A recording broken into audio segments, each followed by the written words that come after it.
Welcome back to The Explainer. I am so glad you're here today because, well, we're going on a bit of a journey.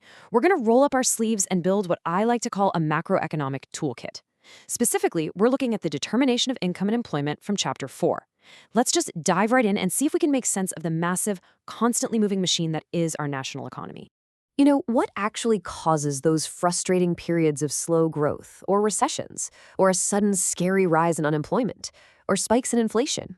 These aren't just abstract concepts up in the clouds. They literally dictate our everyday lives. And honestly, these are the exact mysteries that the theoretical models we're looking at today, based largely on John Maynard Keynes, attempt to solve. We really need to investigate the forces governing these values rather than just talking about them on the fly. To do that, we are going to logically assemble this economic machine piece by piece. First up, why we need macro models. 2, ex ante versus ex post. 3, decoding the consumption function. 4, the role of investment. And 5, finding macroeconomic equilibrium. Starting with Section 1, why we need macro models. Setting the rules. Because let's face it, real-world economies are simply way too messy and complex to study without setting down some baseline rules first. To clear away that mess, economists use a really vital concept. It's called ceteris paribus. It literally just means other things remaining equal. Think of an economist like a scientist in a laboratory. It's practically impossible to account for every single moving variable in the entire economy at the exact same time. So to solve for certain variables without getting totally distracted, we have to hold the values of all the other variables perfectly still. For the model we're building today to figure out national income, we are going to hold the price of final goods fixed and keep the rate of interest constant in the short run.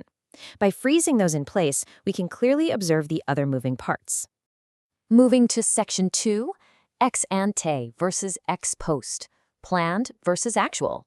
This brings us to our second tool, which is all about looking at the dual meaning of some very common economic words. See, when we throw around terms like consumption or investment, they actually mean two completely different things depending on the context. Ex ante measures refer to planned values, what people or businesses plan to do over a certain period. Ex post measures, on the other hand, are the actual, historical accounting values that get recorded at the end of the year. The big takeaway here is that what a consumer or a producer expects to happen and what reality eventually dictates are often wildly different things. Let's look at a really specific scenario to make this concrete. Say a producer has an ex ante, or planned, investment of adding 100 rupees worth of goods to her inventory by the end of the year. Okay, solid plan.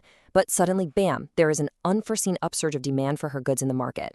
People are buying way more than she ever expected.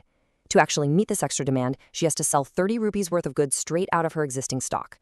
So when the accounting year finally ends, her inventory only goes up by 70 rupees. Her ex-ante investment was 100, sure, but her ex-post investment, the actual reality, was only 70. See the difference? All right, Section 3, decoding the consumption function. Let's take a look at consumer behavior in a perfectly controlled environment, using a fictional textbook country called Imagenia to put our new tools to the test. So the consumption function for Imagenia is actually much simpler than this math makes it look. That capital C is just total consumption expenditure by households, and it relies on two distinct pieces added together. The first piece is C bar, that's autonomous consumption. The second piece is CY, which is induced consumption. Basically, total consumption is just the combination of what people buy regardless of their income, plus what they buy specifically because of their income. Let's break down that first part, autonomous consumption. Imagine what you absolutely have to spend just to survive, even if, heaven forbid, you lose your job and have exactly zero income coming in. You still need food, right? You still need basic shelter. That is autonomous consumption. In our little country of Imagenia, the citizens consume 100 rupees worth of goods, even when they have absolutely zero income. So their autonomous consumption is 100. It is completely 100% independent of what they earn. But what happens when they do start earning money? Well, that brings us to the induced component, defined by C, or the marginal propensity to consume. For Imagenia, this magical number is 0.8. And wow, this is a powerful metric. It means that for every 100 rupees of new income that flows into Imagenia, its citizens are virtually guaranteed to spend exactly 80 rupees of it, saving the rest. It shows us precisely how consumption depends on income. Section 4, the role of investment, business decisions. Now that we've mapped out how everyday consumers spend, let's flip the script and look at how producers choose to invest. Making business investments isn't just guesswork. It requires some pretty complex calculations. Now, in our model, we treat investment as autonomous. But hold on, that doesn't mean it magically happens for no reason. It simply means investment doesn't depend on the country's national income level.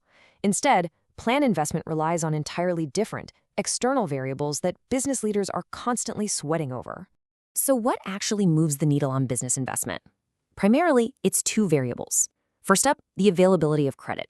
I mean, if banks are easily handing out loans, it naturally encourages businesses to invest more, right? Second, and this is heavily emphasized in our theories, is the interest rate. The interest rate is basically the literal cost of investable funds. If interest rates are sky high, borrowing becomes incredibly costly, and firms will naturally pull back and lower their investment. Hey, remember earlier when we talked about holding interest rates constant in our model using ceteris paribus? This is exactly why. Because if we let interest rates jump around, investment would constantly fluctuate right along with it, making it basically impossible to study the broader picture. And finally, Section 5, Finding Macroeconomic Equilibrium, Balancing the System. It is time to bring this entire macroeconomic toolkit together and see how the whole system finally balances out. Okay, macroeconomic equilibrium happens when aggregate demand exactly equals aggregate supply. Let me break that down just a bit. Aggregate demand is the grand total of what households plan to consume plus what firms plan to invest. Those are ex-ante measures, remember?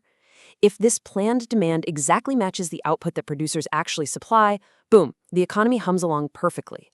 But what if they don't match? Well, if demand falls short of what producers output, things start to go wrong fast.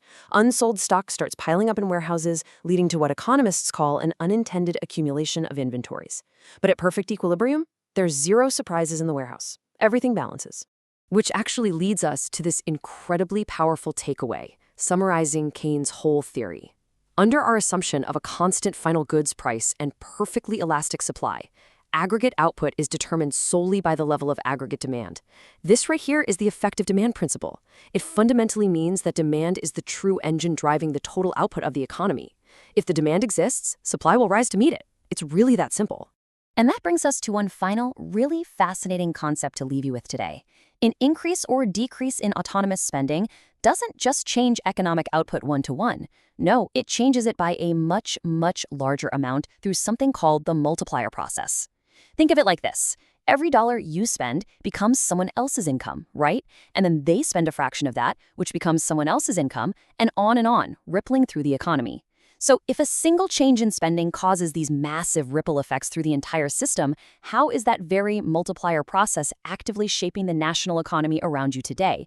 It's an incredible thought, right? And it's the exact reason why understanding this macroeconomic toolkit is so profoundly important for all of us. Thanks so much for joining me on this explainer, and keep questioning how these models match up with your reality.